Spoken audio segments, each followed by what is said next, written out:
Big breaking మనం చూస్తున్నాం. ఇజ్రాయెల్లో మరొక భారీ పేలుడు సంభవించింది. హైఫాలోని చమురు శుద్ధి కర్మాగారాన్ని ఇరాన్ పేల్చేసింది.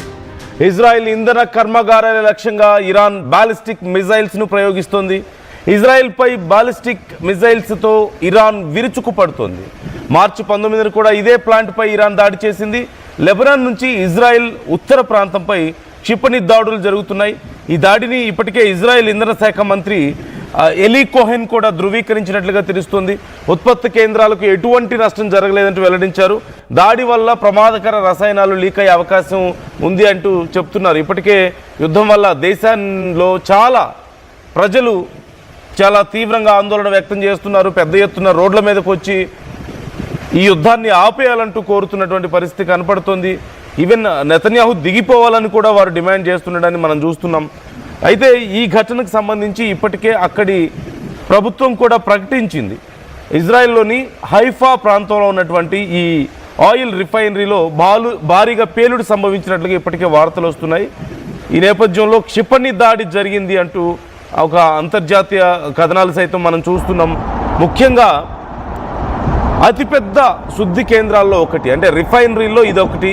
హైఫా రిఫైనరీ అనేది ఇజ్రాయెల్లో అతిపెద్దదిగా చెప్తున్నారు.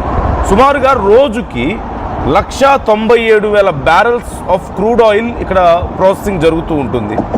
ఇజ్రాయెల్లోనే అతిపెద్ద రిఫైనరీ ఇది. సంవత్సరానికి on an average 9.8 million tons ఇక్కడ ఉత్పత్తి జరుగుతుంది అంటూ తెలుస్తోంది. అండ్ దేశం కూడా దీని మీద బాగా ఆధారపడింది. దేశంలో చాలా వరకు ఇంధన అవసరాలకు ఇక్కడి నుంచే ఉత్పత్తి జరుగుతుందంటూ కూడా చెప్తున్నారు. అయితే ఇప్పుడున్నటువంటి పరిస్థితి ప్రకారం అక్కడ మిజైల్ డ్రాప్ చేసింది ఇరాన్ అని కూడా చెప్తున్నారు. అయితే మేజర్గా ప్రొడక్షన్ జరిగేటువంటి యూనిట్స్లో పెద్దగా నష్టం జరగలేదంటూ తెలుస్తోంది. అండ్ ఇమ్మీడియట్గా ఫైర్ కంట్రోల్ డిపార్ట్మెంట్ అలర్ట్ అయ్యారు. అక్కడి పరిస్థితిని వాళ్ళు అదుపులోకి తెచ్చినట్లుగా తెలుస్తోంది. అండ్ ప్రొడక్షన్ మీద కూడా పెద్దగా ఎఫెక్ట్ కనిపించడం లేదు. కాకపోతే కొంత టెంపరీగా ఫర్ సమ్ టైమ్ మొత్తం హోల్డ్ చేసినట్లుగా తెలుస్తోంది. పూర్తి స్థాయిలో మంటల్ని ఆర్పివేసి మళ్ళీ సిస్టమ్స్ అన్ని రీచెక్ చేసుకొని రీషఫుల్ చేసుకొని మళ్ళీ ప్రొడక్షన్ స్టార్ట్ చేయాల్సిన పరిస్థితి కనపడుతుంది. అయితే గతంలో 2025 ఆ టైంలో కూడా ఇక్కడ దాడులు జరిగాయి. ఇక్కడ పవర్ స్టేషన్స్ అండ్ కొన్ని పైప్స్ డ్యామేజ్ అయిపోయినట్లుగా తెలుస్తోంది. ఆ సమయంలో కొన్ని రోజుల పాటు ఇది షట్ డౌన్ చేశారు.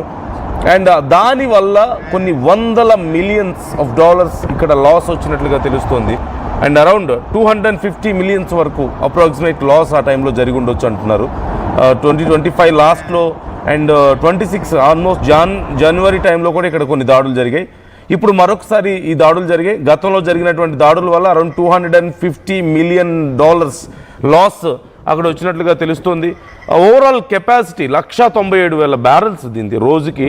అంటే ఎంత పెద్ద ఎత్తున ఉత్పత్తి జరుగుతుందో మనం చూడొచ్చు. అంటే almost 2 lakh barrels of oil crude oil ఇక్కడ శుద్ధి జరుగుతుంది. భారీగా దేశవ్యాప్తంగా సప్లై అయ్యేటువంటి ఆయిల్ అంతా కూడా మెజారిటీ ఇక్కడి నుంచి సప్లై అవుతుందంటూ తెలుస్తోంది. వరుసగా ఇజ్రాయెల్లో ఉన్నటువంటి రిఫైనరీస్ టార్గెట్గా ఇరాన్ దాడులు చేస్తున్నట్లుగా కనపడుతోంది. ఇప్పటికే చాలా ప్రాంతాల్లో ఈ దాడులు ఇంకా కొనసాగుతూనే ఉన్నాయి. మరోవైపు హౌతీలు కూడా ఈ దాడుల్లో పాలు పంచుకుంటున్నారు. ఇది కొంత ఇజ్రాయెల్ని ఎక్కువగా భయపెడుతున్నటువంటి పరిస్థితి. మరోవైపు లెబనాన్ నుంచి కూడా మరిన్ని దాడులు జరిగే అవకాశం ఉందంటూ ఇజ్రాయెల్కి సమాచారం అందడం మరింత ఆందోళన కలిగించే పరిస్థితి. ఓవైపు సైబర్ అటాక్స్, మరోవైపు ఆయిల్ రిఫైనరీస్ మీద జరుగుతున్నటువంటి దాడులు, ఇంకోవైపు పెద్ద ఎత్తున ఈ ఇరాన్ ప్రాక్సీలు కూడా ఇప్పుడు రంగంలోకి దిగుతున్నారు అంటూ వస్తున్నటువంటి ఈ వార్తలతో ఇజ్రాయెల్ బెంబేలెత్తిపోతుంది. ఇవన్నీ ఒక ఎత్తు అయితే ఇజ్రాయెల్లో కొంత సైన్యం కొరత ఏర్పడుతుంది అని వస్తున్నటువంటి వార్తలు కూడా మనం చూస్తున్నాం. ఈ నేపథ్యంలో ఇజ్రాయెల్ యుద్ధాన్ని కంటిన్యూ చేయగలుగుతుందా అనే పరిస్థితి.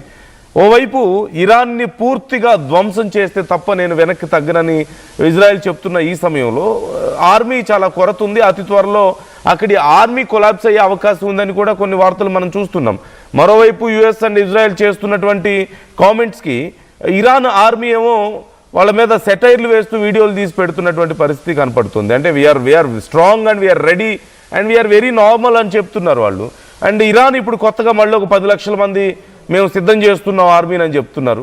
సో ఇంత ఇంత స్ట్రేంజ్ సిచ్యువేషన్ ఖచ్చితంగా ఇజ్రాయెల్ అండ్ అమెరికా ఎక్స్పెక్ట్ చేసి ఉండకపోవచ్చు. ఈ నేపథ్యంలో ఇరాన్ది చాలా క్లియర్గా ఇప్పుడు ఉన్నటువంటి వార్లో పై చేయి కనపడుతుంది.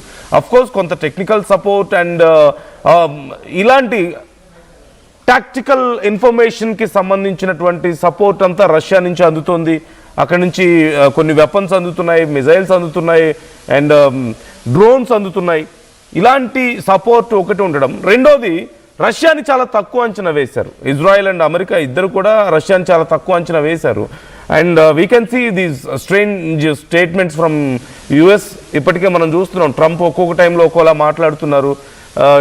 అండ్ పాకిస్తాన్తో ఇప్పటికే